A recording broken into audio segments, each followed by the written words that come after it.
All right, good evening. It is 6:30 p.m. Central Time, and it's time to get started with our webinar, Twisters in Real Life Science, Safety, and Storm Spotting. We are going to be talking about the movie, so if you have not seen the movie and you don't want to be spoiled about anything, we're not going to get deep into spoiler territory and explain every little plot point in the movie, but there's elements of the movie we're going to be talking about openly. So if you have not seen the movie, and you don't want to know, you don't want to have the movie spoiled for you, then beware of that. Before we get into the movie version of Twisters, I want to talk about the real life version of Twisters, and specifically about Oklahoma tornadoes in 2024. This has been an exceptionally busy year across much of the United States for tornadoes. Certainly in Oklahoma, that's been the case. So far in the year, we've had 111 tornadoes reported across the state of Oklahoma. In an average year, the whole year, we have 58 tornadoes. So we've already, almost doubled the average number of tornadoes that we see, or more than doubled the average number of tornadoes that we see. As is the case most years, the vast majority of the tornadoes are in the weaker end of the spectrum. So we've had 27 EF0 tornadoes, 56 EF1 tornadoes, 6 EF2s, 4 EF3s, 2 EF4s. So that it's been a busy year here in Oklahoma. And it's been a record-setting year for tornadoes as well. These are just some of the stats by the numbers, 2024 tornadoes, and this is just for the state of Oklahoma. We've had the most EF3 tornadoes that we've seen in the state since 2015, the most EF4s since 2011. We had the earliest EF4 since all the way back in 2009 in Oklahoma. We set a record for the month of April for the most tornadoes ever recorded in the state with 56. And we did have the busiest tornado warning day that we've ever had at the Norman National Weather Service office, where we had 57 tornado warnings issued back on April 27th. All right, so let's talk a little bit about the movie. 74% of you who voted earlier said you have seen the movie, but for those of you who haven't seen the movie, this is just kind of a summary of the plot, just a really quick summary. The main character in the movie is Kate Carter. She is a former meteorology student in Oklahoma, a former storm chaser who has a horrible, devastating, disastrous encounter with a tornado during her college years, who leaves chasing, decides to quit chasing, and she goes to work for the National Weather Service office in New York City. Her friend Javi, who was also involved in that devastating encounter back years ago, finds her in New York and tries to bring her back to Oklahoma to test a new storm tracking system that he has developed. When they get to Oklahoma, she crosses paths with Tyler Owens, who's played by Glenn Powell. You've seen the trailers or commercials. He's the kind of the YouTube star who streams all of his chases and has a cast of chasers who help him. And he's very popular, over 1 million followers on YouTube. And they're kind of wild and crazy the way that they chase storms. And he likes the more dangerous the storms are, the better. So Kate comes back to Oklahoma with Javi, and they meet up with Tyler. And it's an exceptionally busy period for tornadoes in the state of Oklahoma. Big outbreaks are occurring day after day. So these teams come together, they're competing, and eventually come to work more together as they fight these tornadoes that are converging over central Oklahoma. So the movie takes place in large part right over the central part of Oklahoma, and that's kind of the basic plot of the movie. Now, the movie in reality was shot entirely in the state of Oklahoma. They shot this in 2023. So they began shooting on May 8th of 2023 and had to stop shooting because of an actor strike that was going on back on July 15th of 2023. They did not come back to the state until late November into early December, where they had to resume filming the movie in the first 2 weeks of December of 2023. Then they wrapped that up and put the movie together, and it was released in July of 2024. Lots of locations around the state were used for the movie, and some of you may live near or in these locations. So if you've seen the movie, this is kind of a list over on the left-hand side of some of the major scenes in the movie, and then kind of where they were shot. So the first scene in the movie is of the college students chasing a storm, and there's an overpass that plays a prominent role in the scene. That's all just south of Okarche, on Highway 81, or in that area between Oklahoma City and Okarche, just to the northwest of Oklahoma City. The downtown New York City and the National Weather Service office, those are all filmed in downtown Oklahoma City. And then you can see some of the other locations. I won't go through them line by line, but you can drive around Oklahoma and see some of these locations. So the first truck stop where we first meet Tyler Owens and his gang and the Storm Par team, that's in Oriena, which is up north of Fairview. The wind farms, where the wind turbines played a major role in the chase on that day in the movie, we're up in Osage County near Burbank. Crystal Springs, which is a town that's destroyed in the movie by a tornado, that's actually in Chickasha. So we have people from Chickasha, I know, that are with us this evening. The rodeo that's supposed to be the Stillwater Stampede Rodeo is actually in Spencer, which is out near Midwest City, just east of Oklahoma City. And El Reno is the only place that got to play itself, really. So El Reno is El Reno. El Reno in real life got to be El Reno in the movie. So it's interesting to see some of these actual locations. So, and again, there's maps available where you can find those and actually go out and check some of those out. Now, because they were shooting most of the movie in May and June and July of 2023, they did have to deal with a lot of real severe weather. At least half of the shooting days had some type of hazardous weather watch or warning in the counties where they were shooting. So these are the approximate dates they were shooting. And those black boxes are the dates where there was either a tornado warning, severe thunderstorm warning, flash flood warning, or heat advisory, or something like that impacted the crew. We got to interact with the crew before and during production, and it was really encouraging to see how serious they were about weather safety, how they planned for weather safety. Each day that they were shooting, no matter what location they were on, they had identified a tornado shelter for all the crew to take shelter in. And you have to keep in mind that when they're out shooting near Okarche, for example, if they're shooting the overpass scene, there's probably 200 or more people out there involved in the crew that are shooting those scenes. So that's a lot of people to keep up with and to keep safe. Now, the director has talked a lot about how it was a kind of an internal struggle because they were making a movie about tornadoes and severe thunderstorms, damage that storms cause. So when they got a real storm that was actually threatening where they were shooting the movie, they would like to have gotten footage of that actual storm, but because of the safety of the cast and the crew, they really couldn't do that. So they did actually go out with some storm chasers and get a little bit of real storm footage, and you can see that sprinkled throughout the movie here and there. But most of the time, if a storm was coming and threatening the set, they had to shut down production and go take shelter until the storm had passed because of the lightning risk, the wind risk, and things like that. So that was interesting trivia about their time here in Oklahoma. And a lot of these people had never spent any time at all in Oklahoma and had never experienced storms like we see here all the time.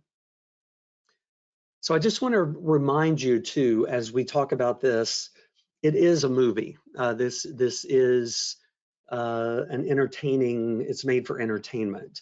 The filmmakers did work really hard to get the science right everywhere that they could. They worked with us, they worked with other people, lots of other people to get the science right. They hired a full-time meteorology consultant who worked with them, and this person worked with them from the very earliest drafts of the script and made suggested changes all the way through the process, and he was on set through the entire production and actually involved in providing input and advice in the post-production process. So that was an important part of what they did. Having worked with some of them and be involved with some of them, their attention to detail was very, very impressive. They couldn't make it a documentary. They couldn't make it 100% realistic because then nobody would go see a documentary about storm chasing, honestly. but they did the best that they could. So it's not designed specifically for scientists and weather geeks and spotters and chasers. They certainly were well aware that we would all be watching it and wanted to get it right wherever they could. But in the end, they had a story to tell. They had to have the overpass in the movie, and they had to have the plot points about taming a tornado in the movie. So even if it wasn't completely accurate, they had to be part of the movie for the dramatic impact. So that's important to know. So just a reminder, it's a movie. It's not a documentary. There are things that we're going to talk about that were, not entirely accurate, but that's just how it was. Okay, so how are we involved in the movie? Well, National Weather Service, Norman, and NOAA here in the National Weather Center, we became involved in the movie at first last January 2023. We had a location scout that visited the Weather Center here, mainly because they were going to have a National Weather Service office in the movie, and they wanted to base that office on a real office. So we're right here in Oklahoma, where they were likely going to be shooting, so they came here. In February, we had a visit from the producers and the director. In March, we had a visit from a larger group of people with the production design team. These are the people that are in charge of set decoration, set design, and some of the more artistic things in the movie, props and things like that. So they all visited our office in the building. Another follow-up visit in April, and then in May, we got to host a class for a lot of the cast and crew, and we'll talk about that. And then, as I said before, they started shooting the movie in Oklahoma in May 8th of 2023.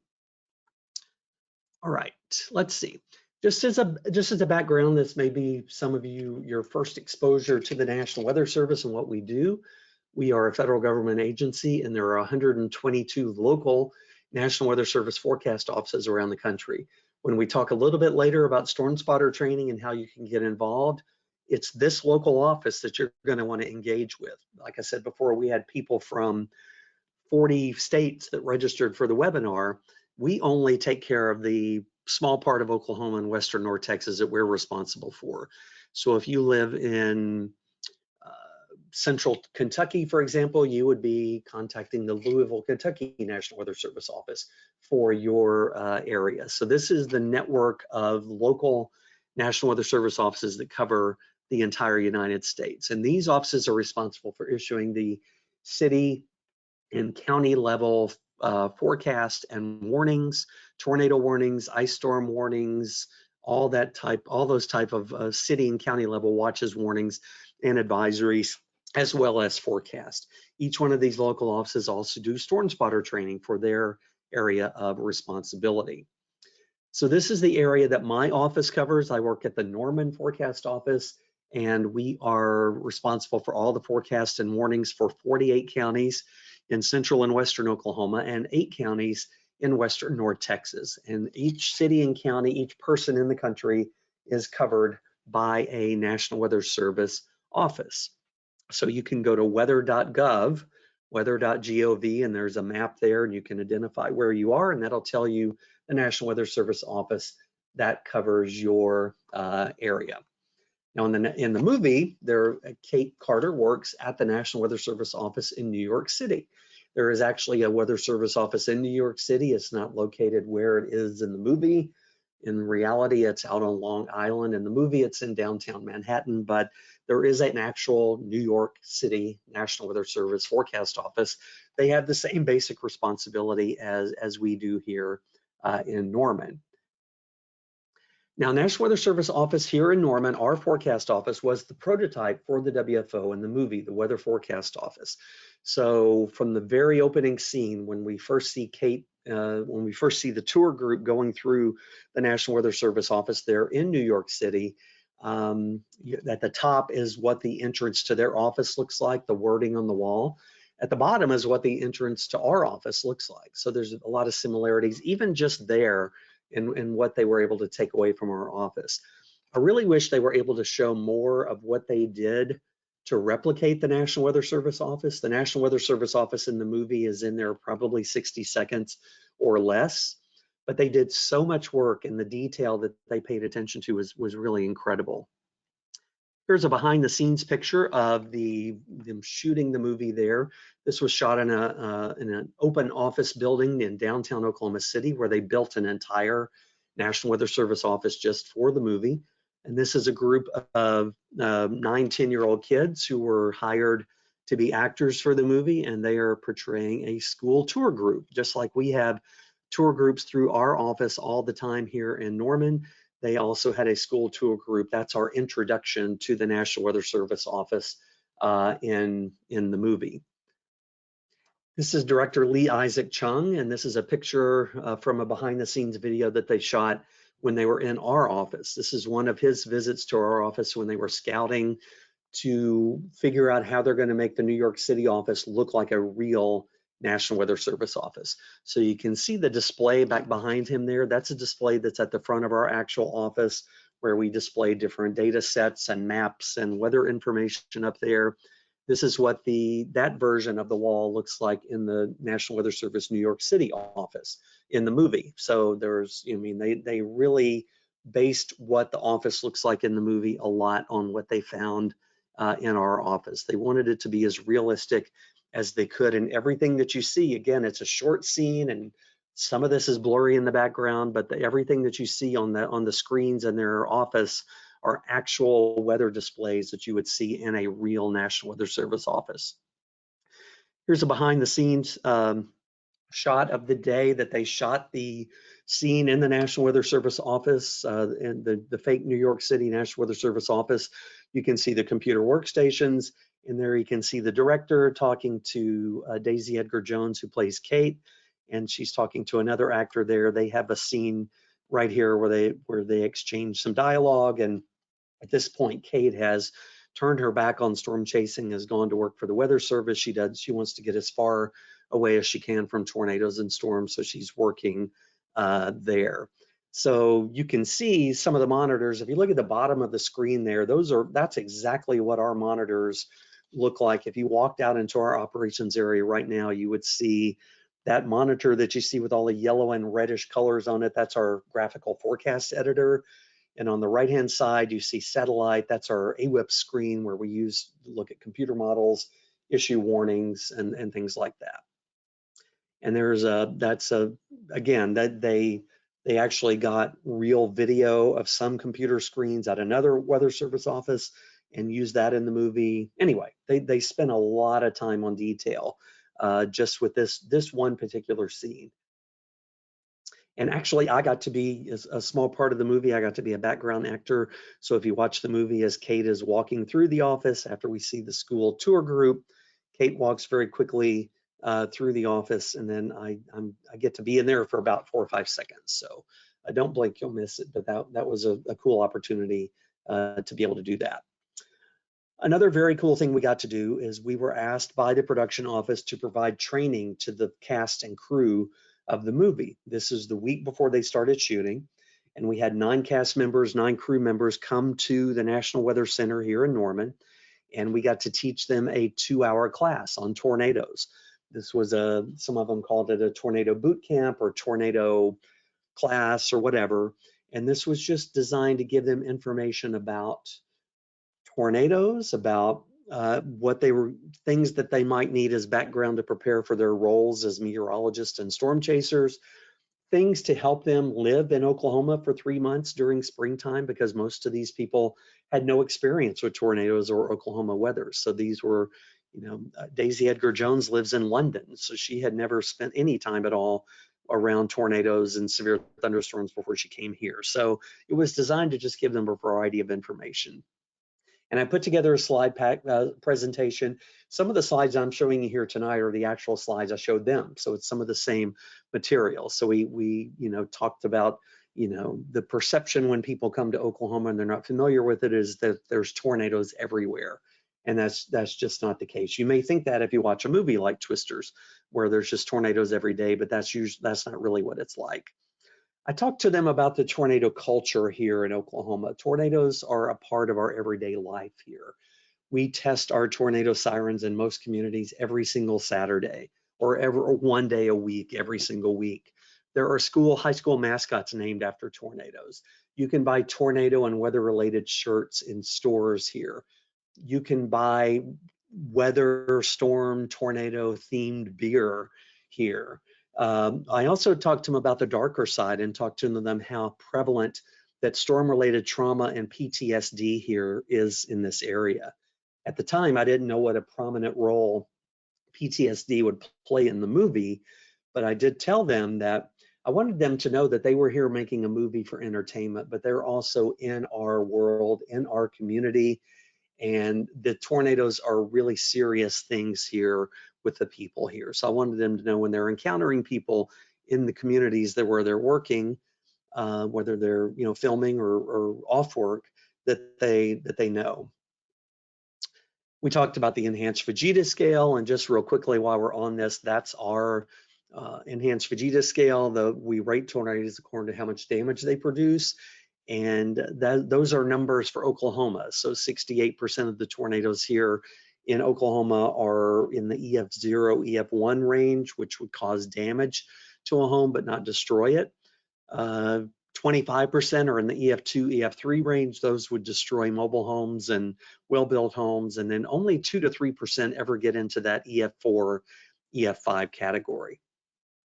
I also talked to them about storm spotter training. I didn't give them a full-blown storm spotter class, but they learned about storm spotting. They learned about inflow and outflow and cold pools and updrafts, downdrafts, wall clouds, funnel clouds, scud clouds. We talked about all of that just so that they would have a sense of the world that they were going to be working in and living in. They got a lot more training on the set. Their meteorological consultant was there, and they had other meteorologists that they were able to talk to. We helped get the ball started on the training, but it certainly continued for them every day as they went through the shooting. So here's just a couple of pictures of our students for the day, and this I put their character names from the movie. So if you've seen the movie and you've seen the opening scene has Jeb and Praveen and Kate, that are three of the chasers there. You can see Kate there, or Daisy Edgar Jones, who plays Kate there. She was the star pupil in the class. She was the student that took notes the entire time. She had done research already. She was super into the weather. All of them were. All of them paid close attention to everything I was saying. They took notes. Daisy took notes and asked questions. All of them asked questions and were really, really interested as we talked about weather. So I was super impressed. There's another picture. There's the director in the middle there, and on either side of him is Javi, played by Anthony Ramos, and then Addie, who's in the movie for a short time there at the beginning, sadly, and they were enjoying the class there as well. After the class, we brought them up to our office to hang out, so they hung out probably an hour or more. And we just talked about all kinds of stuff. They asked so many questions. They asked questions about the first movie. They asked questions about what do certain words mean? What do certain terms mean? We talked about radar. We talked about all kinds of things. And they basically had to drag them out when it was time to leave. I think they would have stayed a lot longer, but here's Glenn Powell and Daisy Edgar Jones, the two main characters in the movie. And they asked lots of questions about everything Oklahoma weather and tornadoes and chasing and things like that. So they really did want to learn as much as they could. And then we got to take a little class picture. So this is all the cast and crew that came with us, including some people from NOAA and the forecast office that were also involved in some of the tour. Very, very cool experience. And you can't see what they're standing in front of, but here at the Weather Center, we actually have two props from the original movie.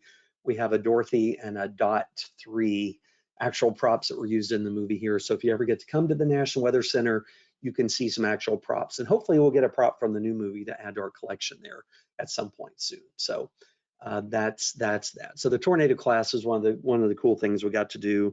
And again, I was very, very impressed with how interested they were in all of that.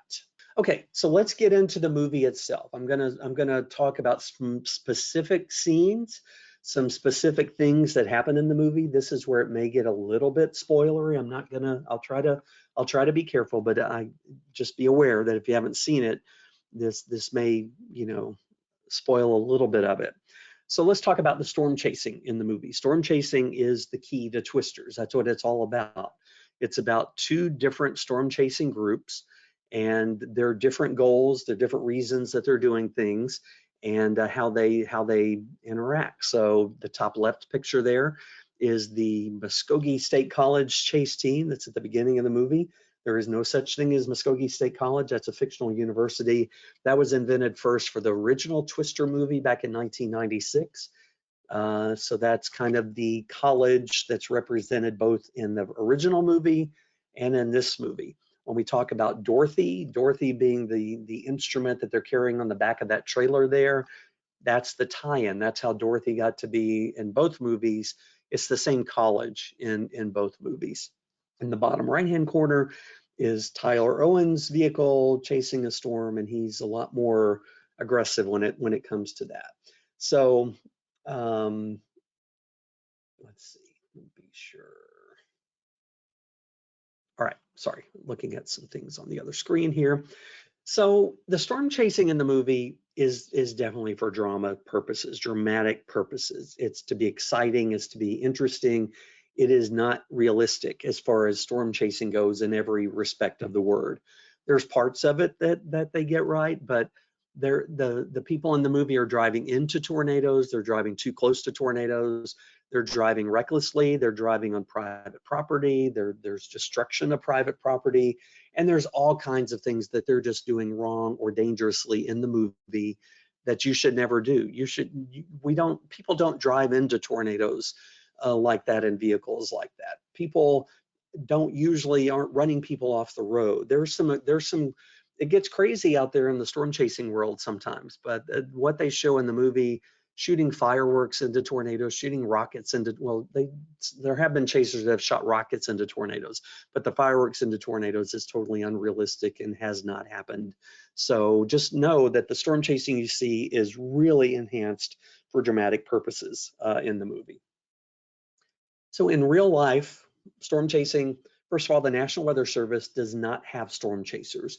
We do not employ storm chasers. We don't pay people to go storm chase. We don't even have volunteer storm chasers. That's not what we do.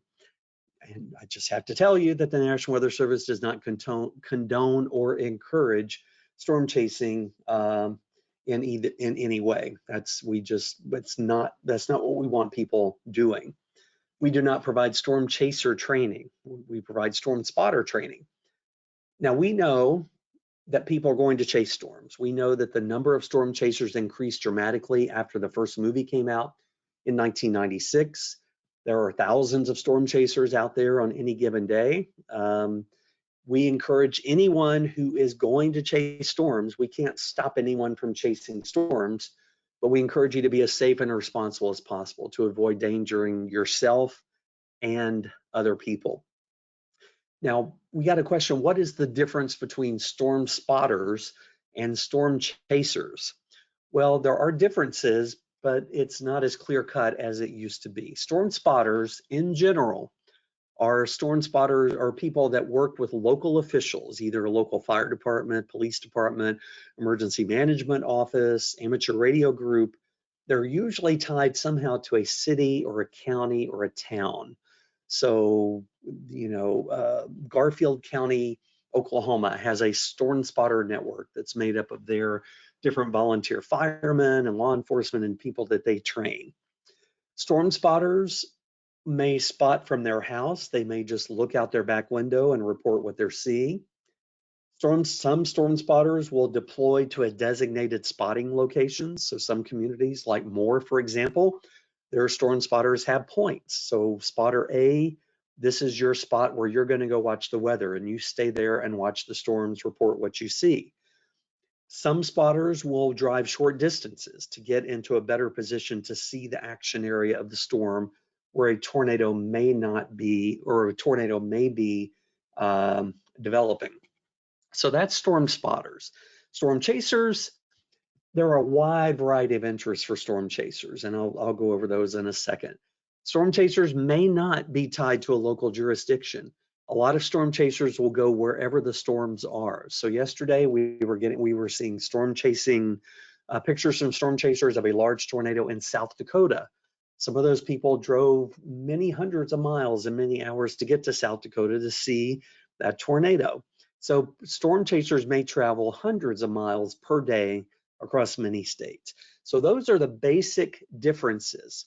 But in reality, there is a lot of gray area when it comes to spotters and chasers. Before I get into that, there's all different types of storm chasers. There are amateur chasers, and probably the bulk of chasers are made up in this group. These are people like Tyler's group in the movie that are just interested in storms, and maybe they're taking pictures, video, they're streaming, whatever. Maybe they're making money off of that. So these are amateur chasers. This could be anybody from someone who just wants to go chase storms on their own, and usually not a lot of training. There are professionals. There are media chasers. Each TV station in Oklahoma City, for example, has a team of storm trackers or storm chasers that they send out. There are storm chase tours. We'll talk about that. There are photographers who make their living by taking pictures of storms. And so those are professionals who are actually making money as storm chasers. There are researchers. I talked about Sean Waugh, I talked about the National Severe Storms Laboratory. There are organized field projects where meteorologists and scientists go out, kind of like the Storm Par team in the movie, who are actually doing an organized research effort to learn more about storms. There are student trips. So some universities will have a meteorology course that focuses on storm observation. And in the springtime, there'll be groups of meteorology students from around the country who come out to the plains to chase storms. There's locals. There's people that just throw the kids in the back of the car and go get take their camera or their phone and go out and try to find the storms.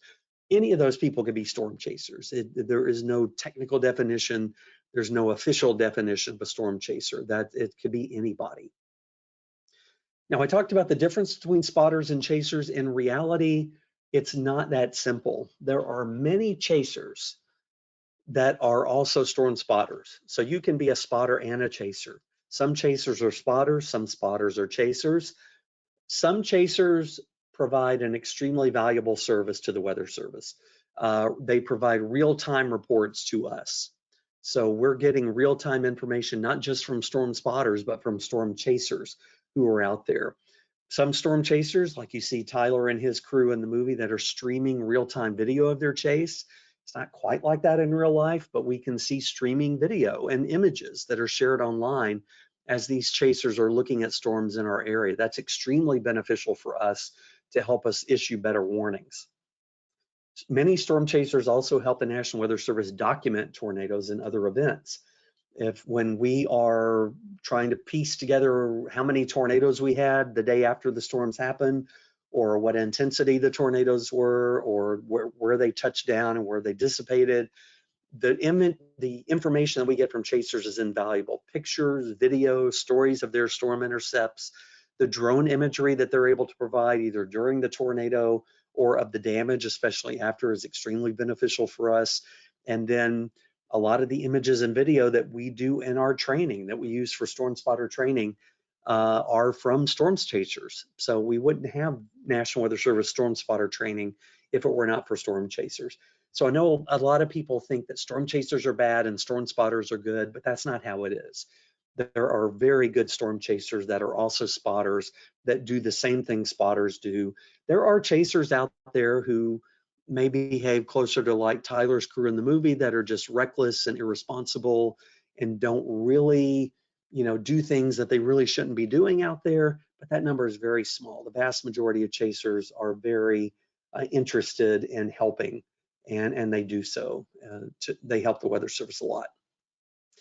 So what are some of the dangers of being a storm chaser? Well, the number one danger if you're chasing storms is just being in your car on the road.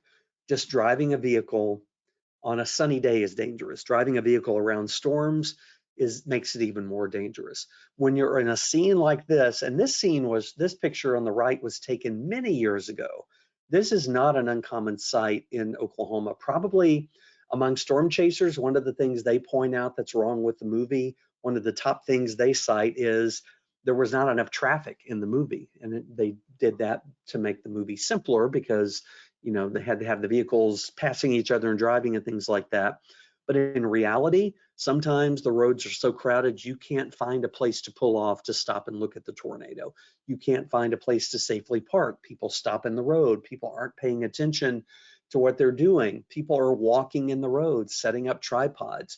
Some chasers, again, it's a small part, but some are ignoring traffic signals or speeding. And some of these chasers could be considered professional chasers, maybe affiliated with media or something like that. That could be anybody. So the most dangerous part of storm chasing is really people and vehicles. It's not the storm itself in reality. Now, the storm is dangerous, and there are things that we need to worry about with the storm. The primary danger with a storm for storm chasers is lightning. Praveen, who is a character at the beginning of the movie, he had been struck by lightning at some point in his chasing career, and that affected him forever. He obviously, if somebody says, you haven't been the same since you got struck by lightning, and he said, well, yeah, that's what happens. Most people that are struck by lightning survive, but it affects them forever. But lightning is a danger that storm chasers face with every single thunderstorm. Hail can be a threat, breaking windshields and causing damage to your vehicle. Wind, not even tornado wind, but just straight line winds. Some of these thunderstorms can have 100-mile-an-hour winds that can cause damage to vehicles, blow vehicles over, things like that. Flooding is a danger to storm chasing out on the road, storm chasers out on the road, and tornadoes, obviously. If you're doing it close to right, the tornado is the least of your worries when it comes to storm chasing dangers. It's when you get into situations where the tornado catches you off guard that's when we have problems. So there are numerous dangers when it comes to storm chasing out there. And a lot of times the people that get in trouble as storm chasers, either because of the storm or because of traffic or some combination of both, number one, it's a lack of knowledge. It's they have not been trained, they don't have any experience, they don't know what they're doing. They watch a movie, they watch a TV show, they watch YouTube videos, and they think, if those people can do it, I can do it. I'm going to head out and go chase storms just like that. I'm going to put my video on YouTube and make money and be famous. And people don't understand how serious storms are. People don't realize that these storms mean business. This is not a movie when you're out there. It's not a video game. The storms can kill you. The storms can hurt you. The storms can destroy your vehicle, destroy property. So it's something to be taken very, very seriously. The lack of situational awareness gets people in trouble. Not paying attention to your surroundings, not paying attention to where the storms are, not having a good idea of what's going on radar, where you are, where your escape routes are. That's how people get in trouble. And as we saw in the movie, the storm chasers getting very close to the storm, sometimes in the tornadoes. There are chasers out there who have designed vehicles that supposedly will enable them to withstand a tornado in their vehicle. Personally, I'm not going in those vehicles myself. I would not want to be caught in those vehicles, no matter how they're constructed or anchored down or anything like that. But getting too close is always a danger in storm chasing. And every year in real life, we see instances where chasers intentionally or unintentionally get too close to a tornado and have damage. And it's really a miracle, and it's really amazing we haven't had more deaths and injuries from storm chasers than we already have. The ones that we've had have been tragic, but yeah.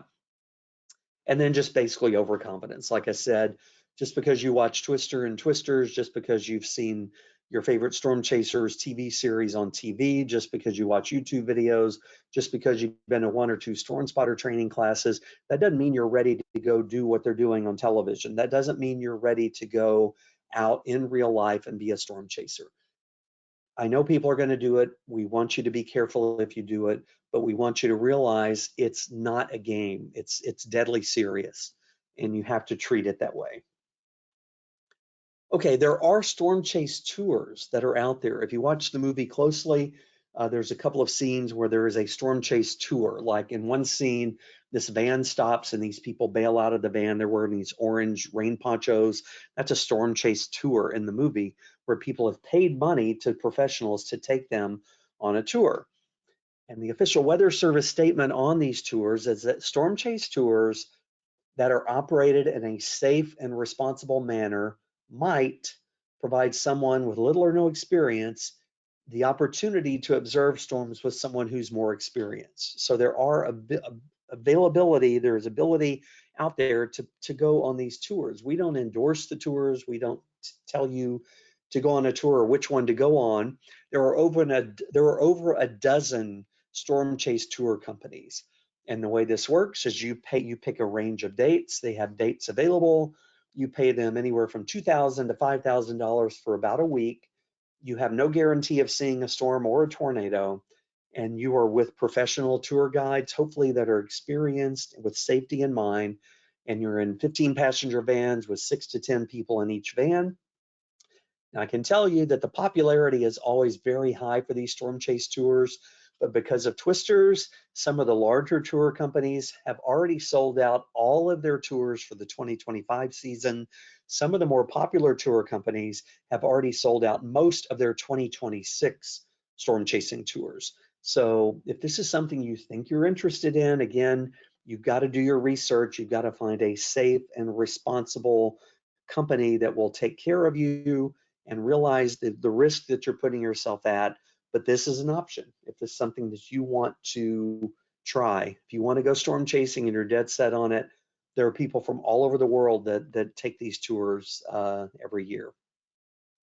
Now, more storm chasing in real life, there are actual field research projects from the National Severe Storms Laboratory, the University of Oklahoma, other universities across the country, other science organizations, the Doppler on Wheels project.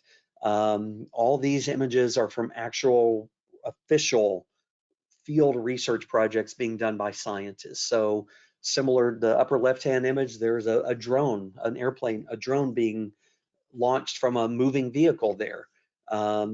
There's a drone and twisters that Lily pilots and they use it mainly to get visual observations of the storm, but you can also instrument those. Those are used in real life. We launch weather balloons close to tornadoes. We have mobile radars that we put close to tornadoes. If you've seen Twister and Twisters, you've seen Dorothy. Dorothy is actually based on a real device that was used by the National Severe Storms Laboratory back in the early to mid 80s. It was called Toto, the Totable Tornado Observatory. And if you know, Toto was Dorothy's dog in The Wizard of Oz. You can see how Dorothy and Toto are related. And in the first Twister, 1996, Dorothy was the main tool that they used. These things were put down in the path of a tornado. They were filled with these little weather sensors, and the hope was the tornado would pick up the sensors and would give us readings from within, give the scientists in the movie readings from within the tornado. Dorothy lives on in the new movie, Muskogee State College. It's the same college.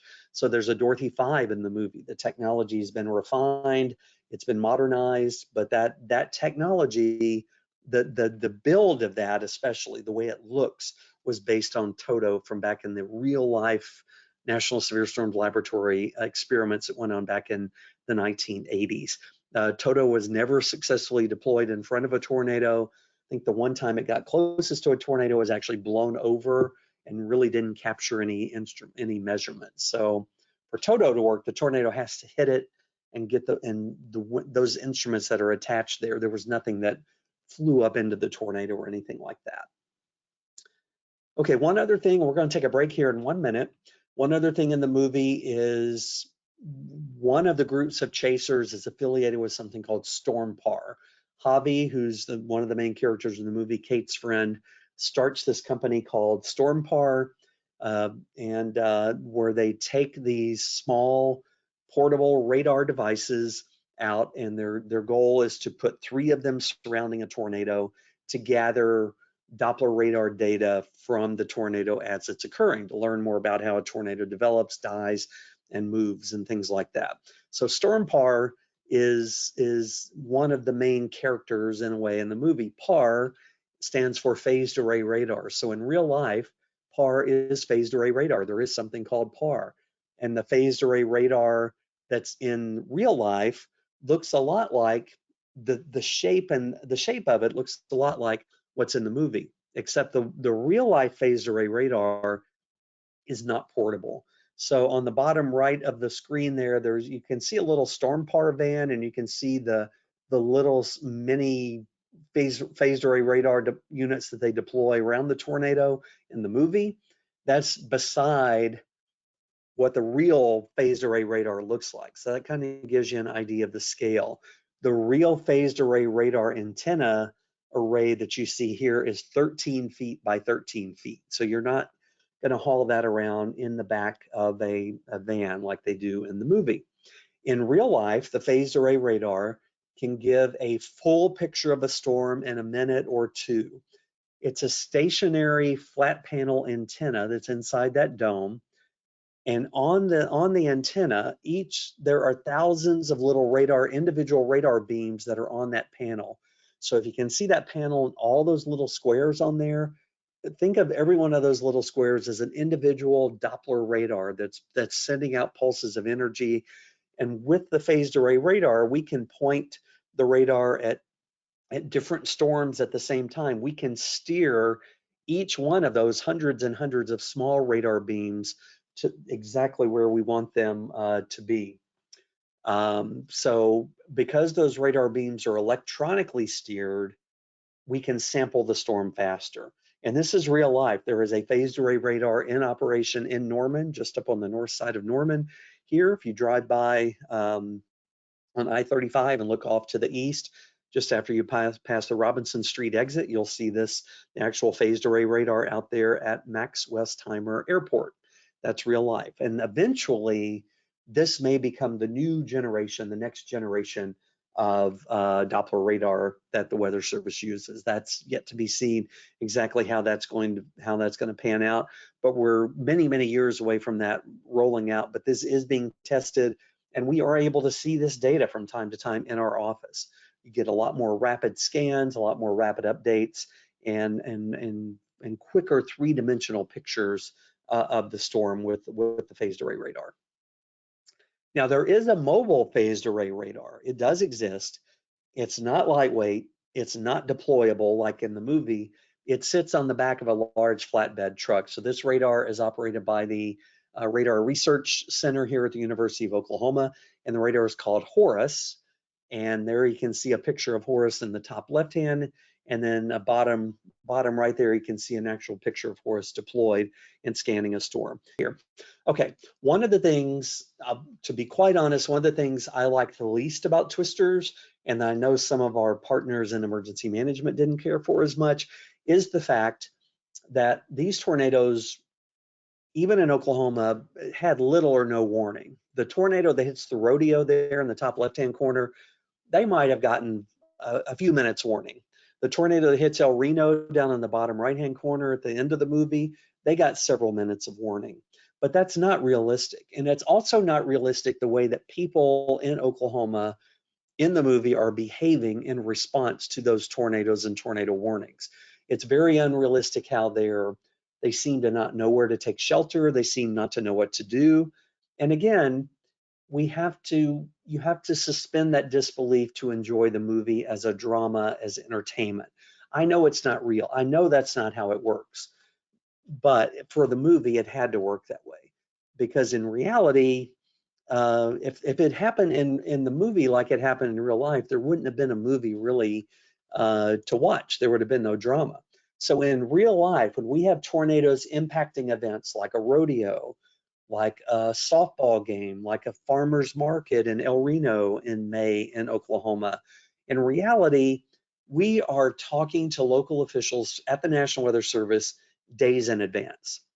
We are providing emails, we're providing webinars, we're providing information to the local emergency managers, the local event organizers, days in advance. So if this was a real May in real Oklahoma, these officials in El Reno and in Stillwater in the movie would have had a very proactive stance on preparedness and awareness. And there would have never been that rodeo happening. There would have never been a farmer's market happening. So if the movie had been made realistically, that the tornado would have hit an empty rodeo, because the rodeo would have been canceled probably the day before, maybe the morning of, rescheduled. There never would have been a farmer's market. The movie theater in downtown El Reno would have closed. There would have been no softball games in downtown El Reno that day because of the risk of tornadoes. Because when we get tornadoes like you see that hit El Reno and Stillwater in the movie, those are violent tornadoes, and our precision, our success, our accuracy in issuing forecast outlooks, watches, and warnings for those types of tornadoes is very, very good. We're not perfect, but it's very, very good. So for the tornadoes like the tornado in the movie that strikes the rodeo is rated EF4 in the movie, and the El Reno tornado at the end is rated EF5, again, the movie version. So for tornadoes like that, 99% of tornadoes of that intensity have a tornado warning well in advance. The average lead time when we issue a tornado warning for one of those violent tornadoes like that, the average lead time is 22 minutes. That means there's no tornado there, and we issue the warning, and 22 minutes is when the tornado begins. Often it's more than that. Sometimes it's more than 30 or 40 minutes. So in the movie, Stillwater gets 3 or 4 minutes, maybe. El Reno gets 4 or 5 minutes, maybe, if we're being generous, warning. In reality, it's much, much more than that. And again, it's very important to know that emergency managers, nobody would be caught by surprise by tornadoes like that. And people in Oklahoma would know what to do with tornadoes like that more than we see in the movie. We're going to talk more about that here after the break. So in the movie, how are people getting warnings when they're at those outdoor events? Well, the main way that people get warnings is on their phone. So in the rodeo scene, when the leaves start falling out of the air and the tornado is, just beginning to approach the rodeo arena, you see everybody's cell phones go off. Those are probably wireless emergency alerts. These are warnings that we issue. If we issue a tornado warning, and you're in that warning and your phone has that service activated, you get a wireless emergency alert. That's what all these people are getting. That's their first warning that a tornado is possible. There are also weather apps that push warnings to you. Now, if you've got a cell phone, there's a weather app that came on your phone. But chances are that weather app is not going to push a warning to you. You usually have to go download an app that's going to push a warning to you. So if you have a local television station that does severe weather coverage, chances are they have an app. So if you're in Oklahoma City or Oklahoma, all the Oklahoma City TV stations, if you get one of their apps, it's going to push National Weather Service warnings to your phone. You can get an app from FEMA. You can get an app from the Red Cross. You can buy apps. There's all kinds of apps that you can get that will push warnings to you, tornado warnings, to alert you if you're away from home. Now, the other way that we see people in the movie being alerted to the tornado is the outdoor warning sirens. Both for the Stillwater Stampede Rodeo, the people there's outdoor warning sirens that sound. And there's also outdoor warning sirens for the El Reno tornado in the movie. Now, depending on where you live in the United States, these may or may not be used that much. In Oklahoma here, they're used quite a bit. Just remember that these sirens are designed to be heard outside. These are not designed for you to hear in your house. If you can't hear your nearest outdoor warning siren in your house, it means it's working correctly. You're not supposed to. And you should never rely on that outdoor warning siren, if they're used in your area, to be your primary source of a tornado warning or to be the basis for your final decision to shelter in a tornado. We find over and over again people rely too much on those outdoor warning sirens, so don't do that. Okay, spoiler alert, we're going to talk about the opening scene in the movie, the opening sequence, where our main characters, our 4 main characters that we know at that point in the movie, Kate, who's played by Daisy Edgar Jones, and actually 5 main characters: Jeb, who's her boyfriend, Addie, who's her friend, Praveen. They're all in the vehicle there that you see in the top left. And then Javi is back in another vehicle providing radar support on this chase. This is a chase that changes very, very quickly, where they think they have a pretty good idea what's going to happen, and things escalate super fast, and they become overwhelmed and caught essentially in an EF5 tornado. And this was one of the most controversial things that happened before the movie came out. When the trailer was released, they showed the scene where they're running to the overpass to take shelter, and meteorologists freaked out because you're not supposed to take shelter under an overpass. Spoiler alert, the movie shows you why you're not supposed to take cover under an overpass very dramatically and graphically. And this is one of the hardest scenes for me to watch. Still, I've seen the movie multiple times and I'm still uncomfortable watching it because it is very realistic and probably paints a fairly accurate picture of what would happen if you were under an overpass like this in a violent tornado. All right, let's see, get my screen to move here. So what's the big deal? Why are you not supposed to take shelter under an overpass or a bridge? Well, there's several misconceptions. The two images on the left are two of the big misconceptions. Number one is people think of a tornado as a vacuum cleaner hose. It's like it's moving across the countryside and it's sucking everything up. That's not really all a tornado does. And people think that if you get under a bridge or an overpass, that concrete and steel above you is going to prevent you from getting, quote, sucked up into the tornado. Well, that's not really what a tornado does. It's not a vacuum cleaner hose. All people also think that the wind is only inside the visible funnel. So the bottom left-hand image, people think that the wind is only in that pink shaded funnel and that there's no wind right outside of it. And that means there's no wind. If you're under the overpass, there's no wind where you are. Both of those are completely false. On the right-hand side is the truth.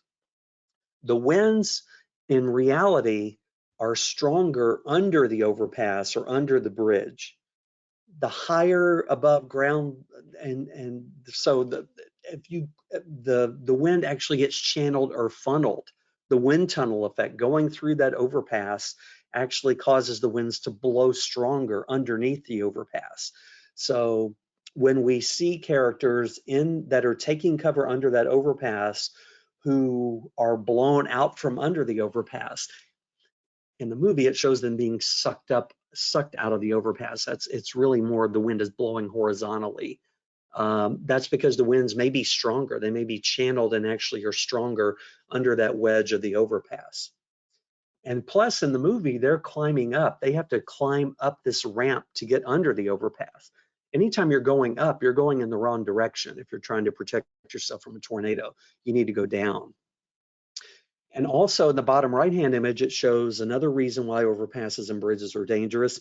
Winds close to the ground, there's a stronger horizontal component. So when we see the characters in the movie under the overpass, what happens to them? That's not really suction. It's not really accurate how things really would happen. There is suction going on in a tornado, but all the people that are sucked up by the tornado in the movie, that's not usually how it really happens. The winds are more horizontal at ground level. So it would be more realistic to say they were blown out from under the overpass. So I hope that makes sense. So let's look at it another way. Why are overpasses dangerous? Why are they bad tornado shelters? Well, number one, you're outside, you're exposed. So there's flying debris. There are missiles in the air flowing, and sometimes debris can actually collect under the overpasses. One of the characters who suffers her fate as she's trying to take cover under the overpass is hit by a large piece of flying debris. That's very realistic. That's probably how things would happen like that in real life if you were under an overpass in a big tornado. We talked about the wind channeling under the overpass. We talked about if you're going up, if you're trying to climb up that slope to get up under the bridge there, you're actually getting into higher winds the further you go up. Most overpasses probably don't have girders, or they probably don't have an area where you could crawl up. In the movie, Kate is actually able to crawl into a recessed area and hold on, and that's really the only reason she's able to make it out. But a lot of overpasses, like the one in the image on the bottom right side of the screen there's nowhere for you to go. If you're under that overpass, you are exposed. There's nothing to hold on to, nothing to protect you at all. You're in much worse shape there than you would be maybe somewhere else. And then you also have a change in direction. You may think you're sheltering from the tornado in such a way, to protect you, but then the wind's going to shift as the vortex passes by. Let's see. Let me see if there's any overpass questions here before we go. 1991 in Butler County. Yeah, there's several reasons why people think overpasses is safe. There's a video from 1991 that shows people taking cover under an overpass where a tornado grazed them. A tornado passed by to the side; it did not directly hit them. So yeah, there's lots of reasons for misconceptions. To me, in my opinion, the bigger danger with overpasses is when people do this. People are using them as hail shelters or rain shelters. It's common every time we get hail in the Oklahoma City metro area or other metro areas, people decide they're going to stop their car selfishly and park under an overpass and then block the road. This is a common site where people will just completely block the highway. They're preventing other people from getting to a real safe shelter.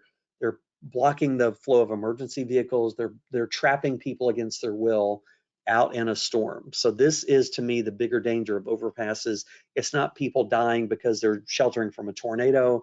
It's because one day there's going to be a catastrophic traffic accident where an 18-wheeler plows into the back of a bunch of cars because people stopped in the middle of the road, blocking the road to take cover under an overpass.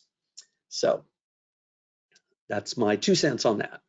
Okay, so the overpass chase, the scene in the movie that we see from the very beginning of the movie to when we see the aftermath of the overpass, it's a movie dramatization of a storm chase, but I think there's some important lessons that we can think about and some real life lessons we can think about from this overpass chase. First of all, if you watch the movie, this should show you how dangerous chasing is, even if you're an experienced chaser.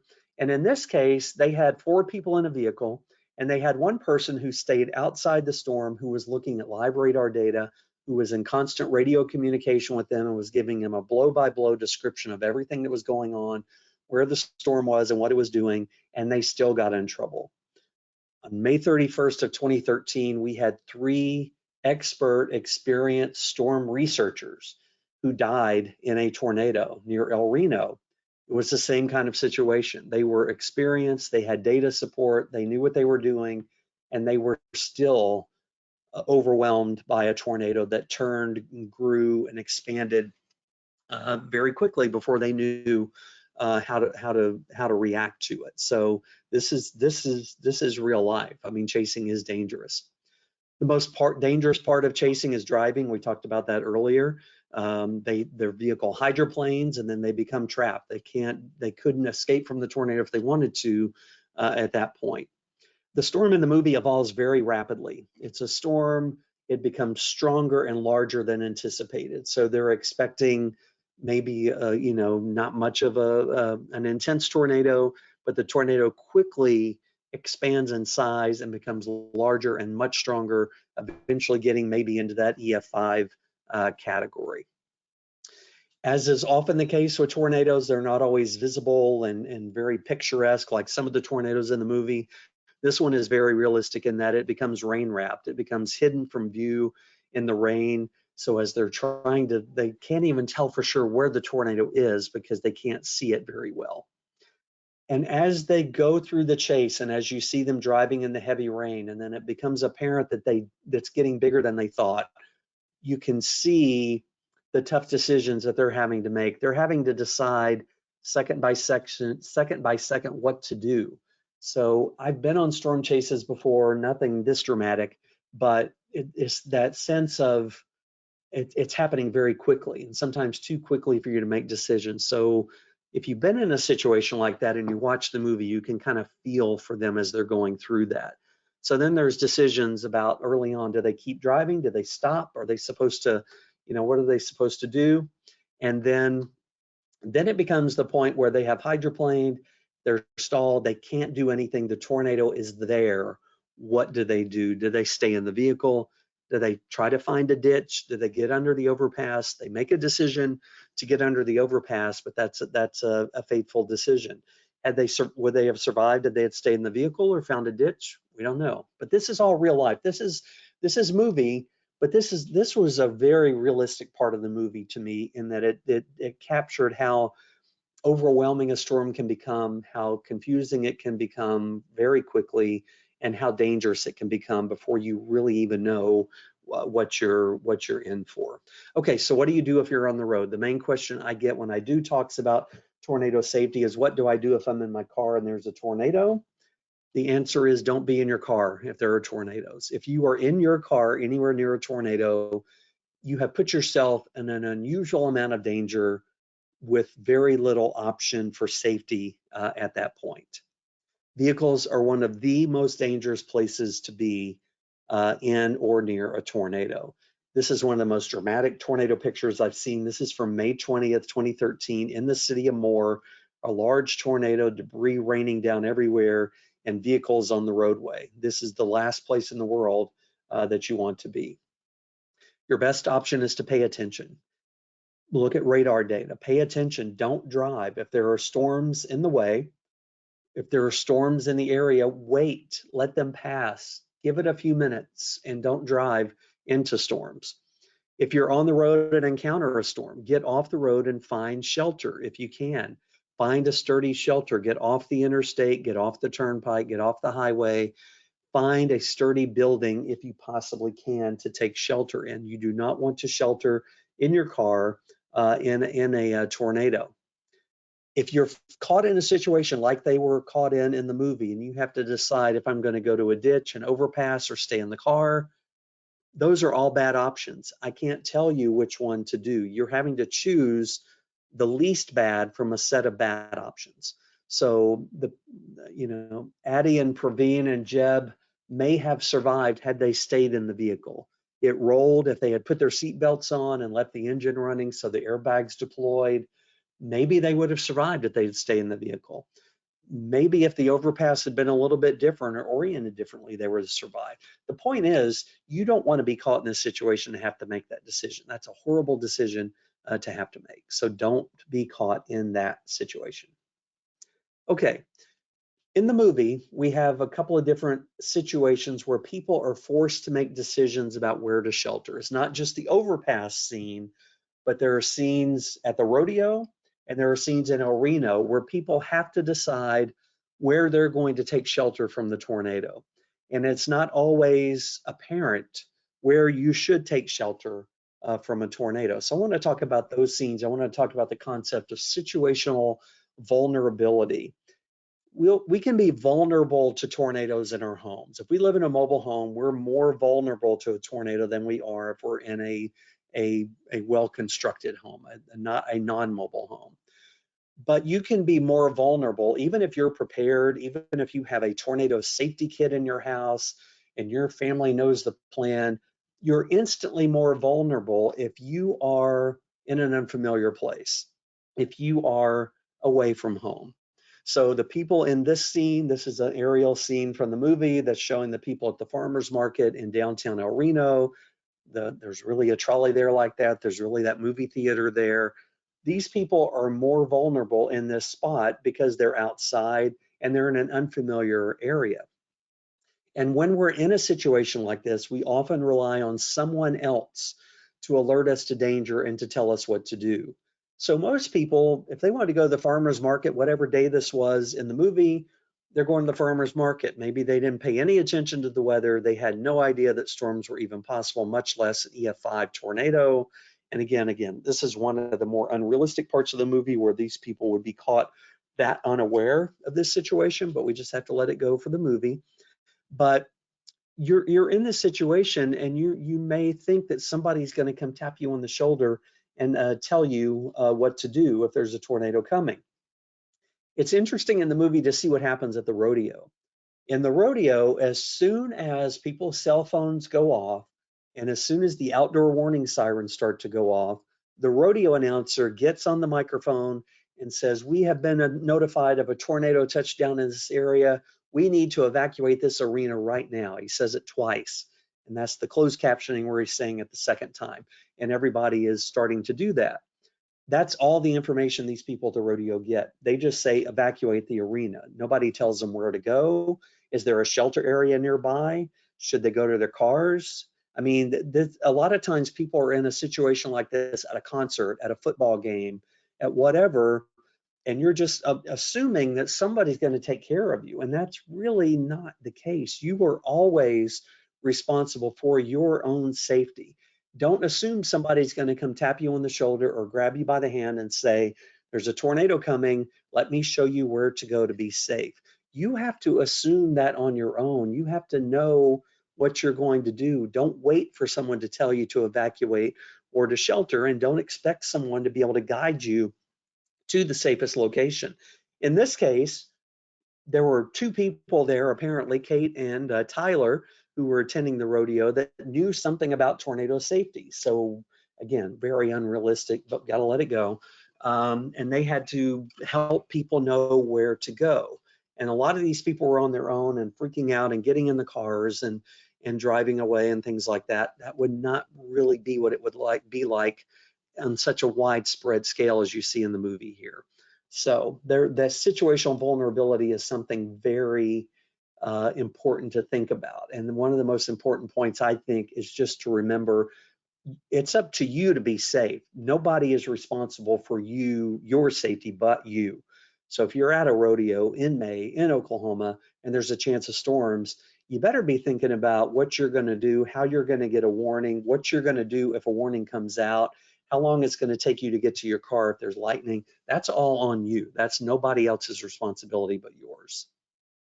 So when we're taking cover from a tornado, the number one danger in a tornado is not being sucked up by a vacuum cleaner hose like tornado. It is the flying and falling debris. It is the things hitting you and falling on you, flying through the air. It's not, again, being lifted out of a swimming pool by a tornado. It's the things falling into the swimming pool that are going to hurt you and kill you in a tornado. The three main concepts of tornado safety to remember are to get in, get down, cover up. Get as far inside a sturdy structure as you can, get as low as you can, and then cover up.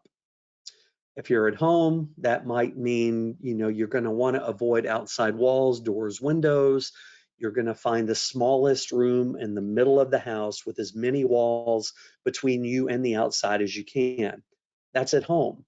What do you do at the rodeo? What do you do if you're at the movie theater? What do you do if at the farmer's market and these crazy storm chasers come screaming at you that we have to get everybody into the movie theater? What then? How do you shelter then? Just remember that wherever you are sheltering, your location relative to the outside is more important than whether you're in a closet, a hallway, a bathroom, or a bathtub. Some people say, I'm getting in the bathtub. The bathtub is a magically safe place from a tornado. There's nothing magically safe about a bathtub or a bathroom. If your bathtub and bathroom are a small room in the middle of the house with lots of walls between you and the outside, that might be a good spot to go. If your bathtub is on the outside wall with windows or skylights, that's a bad place to go. So don't think about the closet, hallway, bathroom, or bathtub. Think about, I need to get as many barriers between me and the outside as I can. Cover up to protect things from falling on you. And just like in the movie, one of the things that's not unrealistic about the movie is people survived EF4 and EF5 tornadoes not in a below ground shelter. They survived, and that happens in real life. You can survive an EF5 tornado above ground.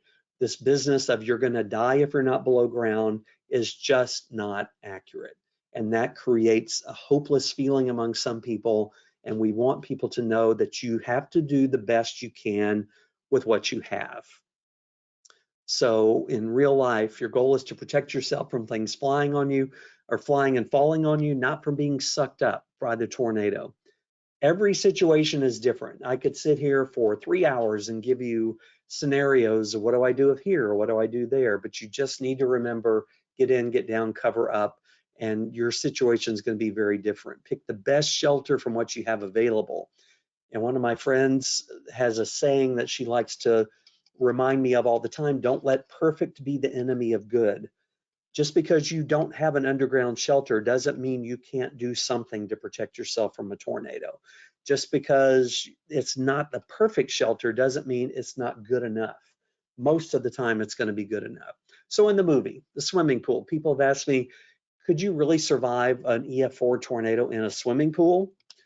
Well, you have to consider, okay, let's think of Kate and Tyler, and they rescued this mom and little girl. The mom and little girl were going to be in a car until they said, no, you're not safe in there, come with us.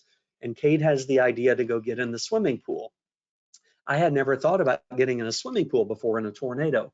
But let's think about their options. What were their options? One option was to drive away. We saw one couple do that and it didn't work out for them. Run away somewhere else.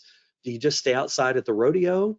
Or do you try to find an interior small room in that hotel that doesn't look like it was pretty or very well constructed? What are you going to do? Was this the best option for them in this situation? Maybe. The good thing about a swimming pool is you're below ground level. This pool had a deep end, so they went down into the far deep end of the pool there. The bad thing about it is you've got this pool, they had something to hold on to. I don't think most pools really would have that. This pool did not exist before the movie, by the way. They built this pool for the movie and then filled the ground back in when they were done. So this is a fake movie pool. But again, would you do that? The problem with being exposed in the pool is you got nothing to hold on to and you've got nothing covering you up at all. So it's similar to a ditch, really. This is similar to a ditch. So if you're going to get in a ditch, a swimming pool may not be that much difference, but you have to consider your circumstances. I might have stayed in the motel and tried to find a bathroom interior somewhere in there, but I don't know.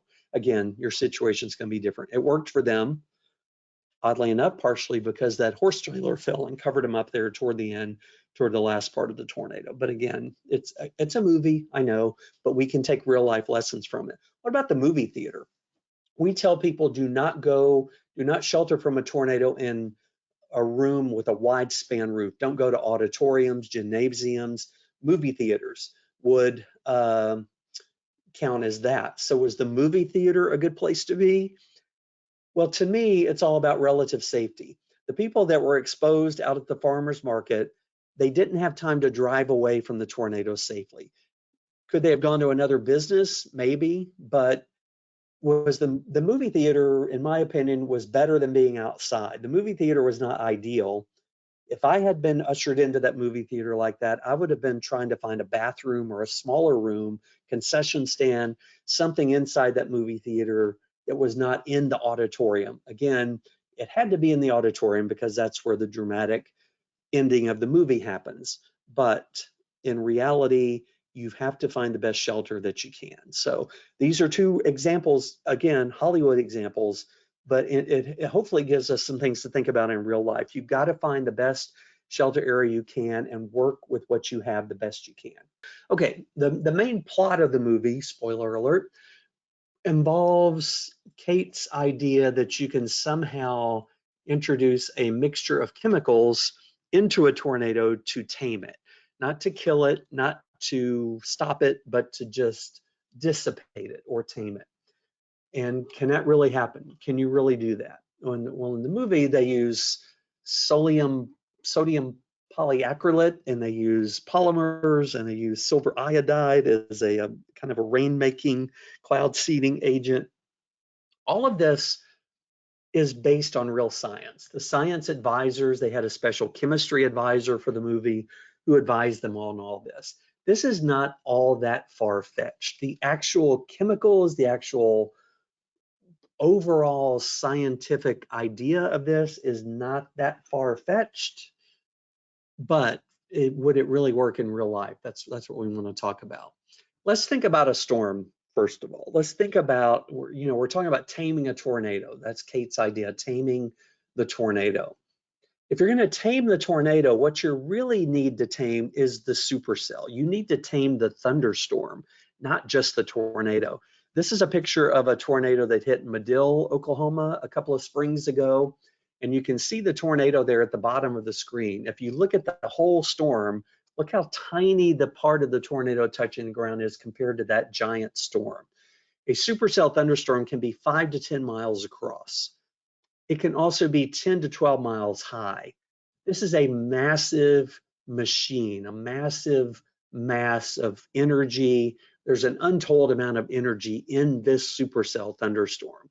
If you're going to tame the tornado, what you're really going to need to do is tame the supercell. Taming the tornado itself is not going to be enough. You need to tame this whole storm. So when we're talking about that, we're talking about taming this entire massive mass of energy. As far as we know, there have been no actual attempts to do this. There's been no actual reputable research that's been done to do this. Nothing. There's people that have talked about bombs and nuclear bombs and all kinds of crazy stuff. None of that has any real promise of dissipating a tornado for a variety of reasons. Like I said, the theory in the movie is based roughly on science in general, but the actual practice of it is not realistic. It's not practical. I think Tyler mentions it in the movie that if you were actually going to dump enough, you would need a silo full of these chemicals to dump it into the tornado to dissipate it. Some scientists, after the movie was released, actually did some calculations. They estimated that instead of 30 barrels of this mixture, you would need 20,000 tons of this mixture to actually do anything to the storm at all. And then there's all kinds of other issues with that, even if you were going to do that. Even if you could, what are the unintended consequences? Storms are there for a reason. A thunderstorm exists, a hurricane exists because there's too much heat down low and not enough heat up above. In a hurricane, there's too much heat near the equator and not enough heat up near the poles. So the hurricane is there to move some of that energy to the north. A thunderstorm is there to equal out the energy imbalance in the atmosphere. We don't know exactly what the purpose of the tornado is. It's not really there to fix an imbalance in the atmosphere necessarily. But the point is, the storm is there for a reason. It's if you do something to the storm, the energy has to go somewhere. So if you were to find some way where you could actually make the storm rain itself out, then think that's going to create wind coming out of the storm and rain coming out of the storm. We don't know what would happen. So the bottom line is there's no research being done on this or that has been done on this. And this is not something that's realistic in real life to dissipate, tame, disrupt a tornado.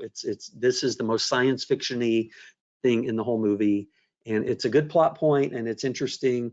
And it is based on some science. The science advisors did work on this a lot in the script, and it's better in the final version than it was in the beginning. And but again, you can't really tame a tornado. Let's think back to some spotter training. If you've been to spotter training, you remember that we have different phases of a thunderstorm's life cycle. A thunderstorm is made of updrafts and downdrafts. The downdrafts is the cold, rainy air coming out of the storm. The updrafts are the fuel for the storm. So that's a diagram on the right.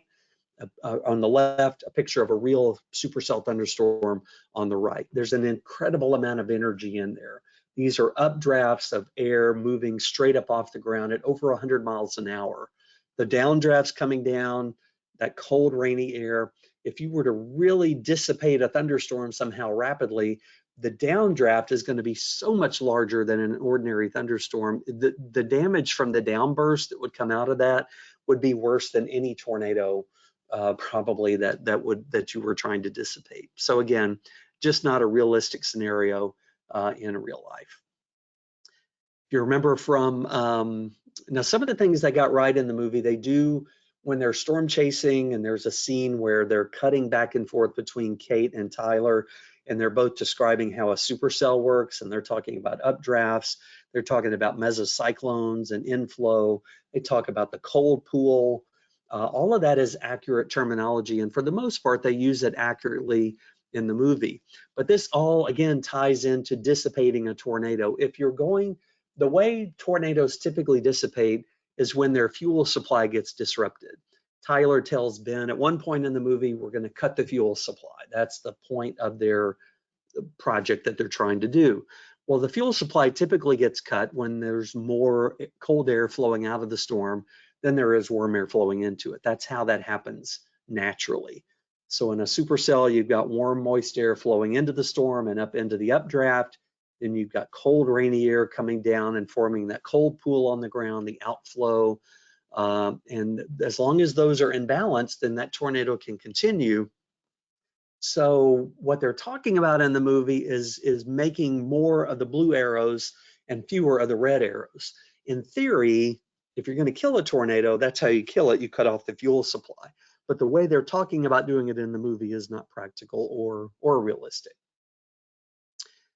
So, and another thing that might happen is if you were to somehow be able to actually kill or disrupt or dissipate or tame the tornado, what may happen is another tornado may develop somewhere else in the storm. This happens all the time. This is when we have a supercell that's going to produce a tornado. These are arrows representing air flowing along the ground.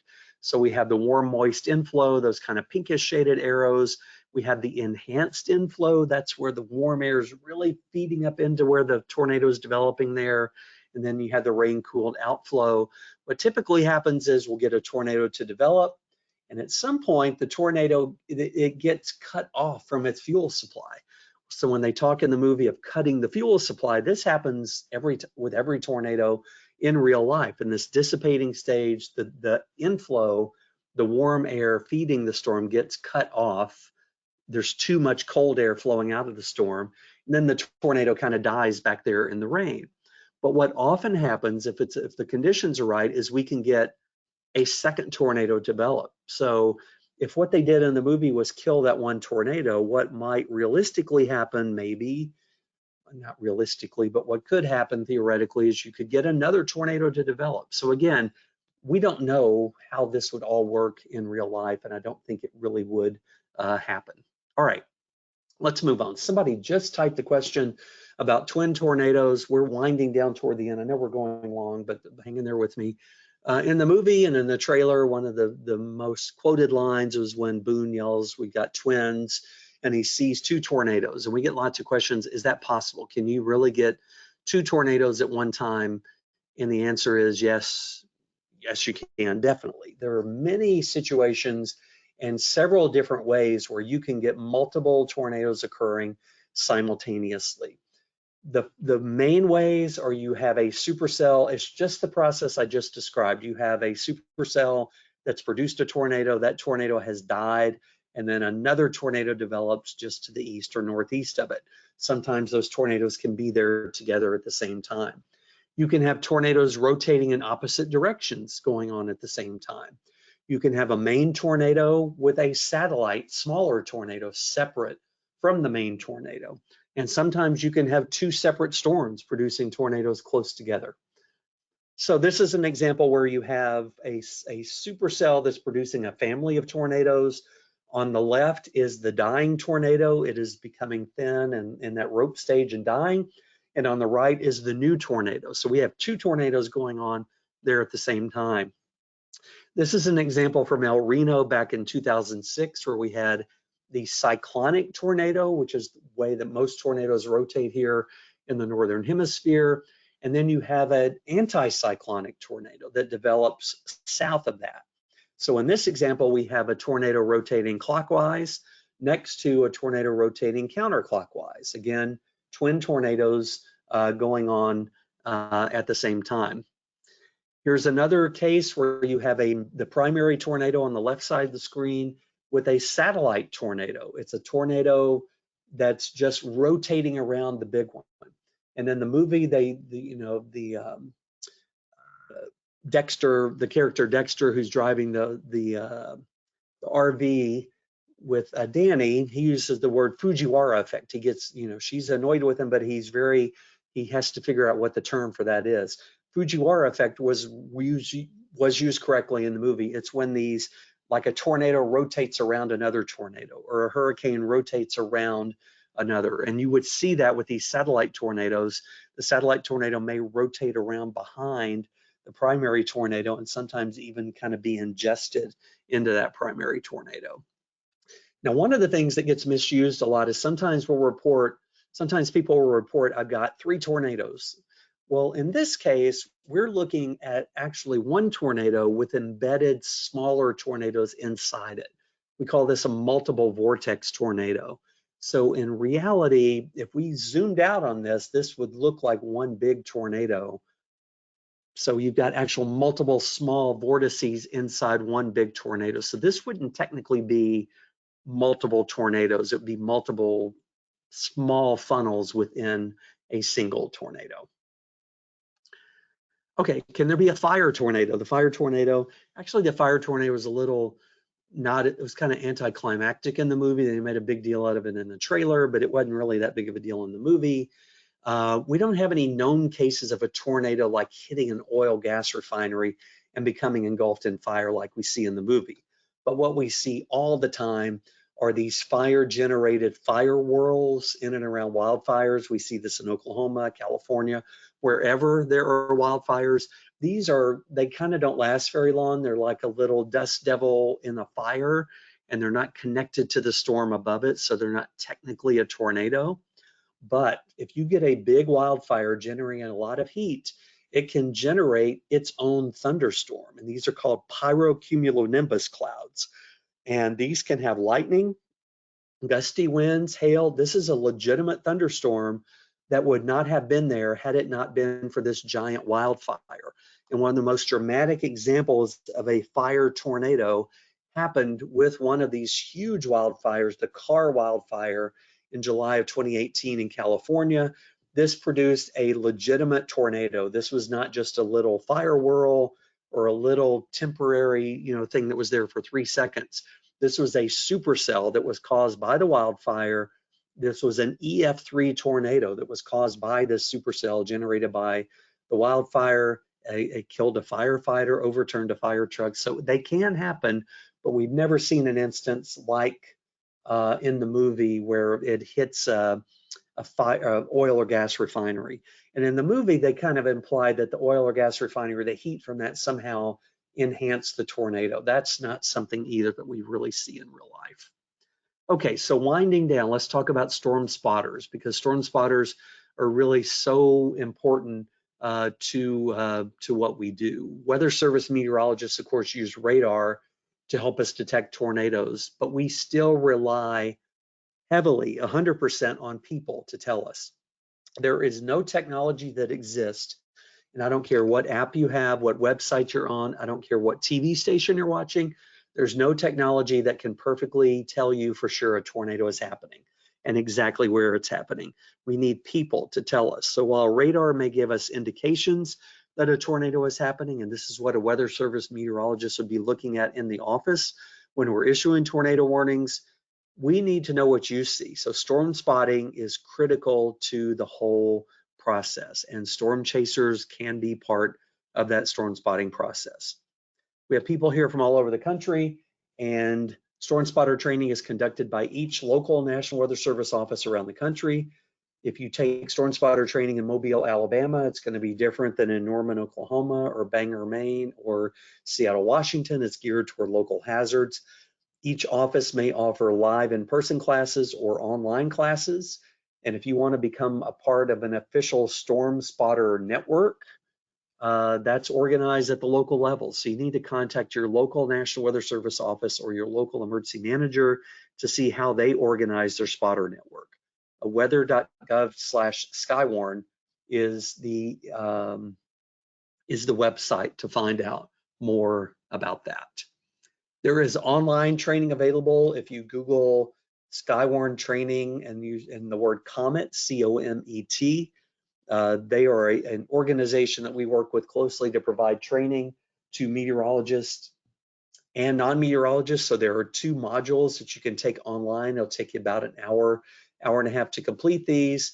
The role of the Skywarn Spotter module and the Skywarn Spotter Convective Basics. You can take that online and get lots of good information on being a storm spotter.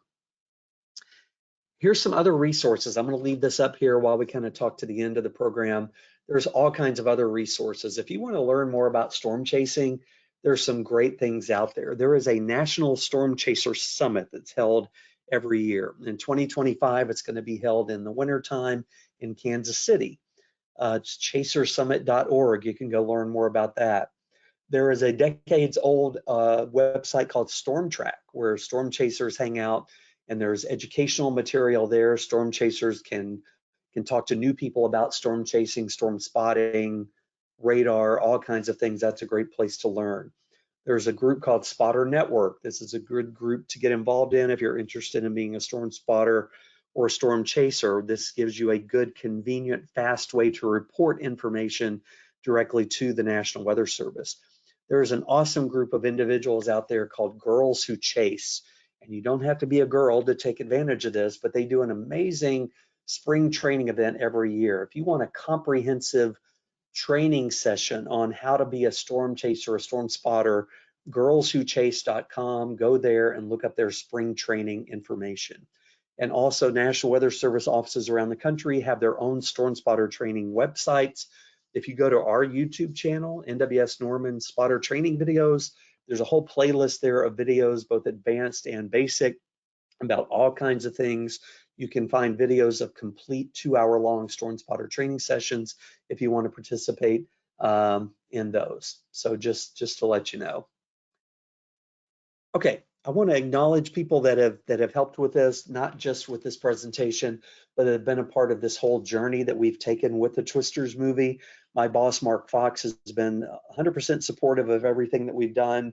The whole forecast office team has put up with a lot of visits and things going on related to the movie, so we appreciate them. The team here at the Severe Storms Lab, Kelly Purtle and James Fernan and Wes Moody, have been instrumental in making sure our involvement with the movie has been accurate, everything from providing props to helping produce videos and things like that. Two of the main people who helped make the science in the movie as good as it was are Dr. Sean Waugh and Kevin Kelleher. Kevin Kelleher was their full-time weather consultant, who is a former deputy director here of the Severe Storms Lab.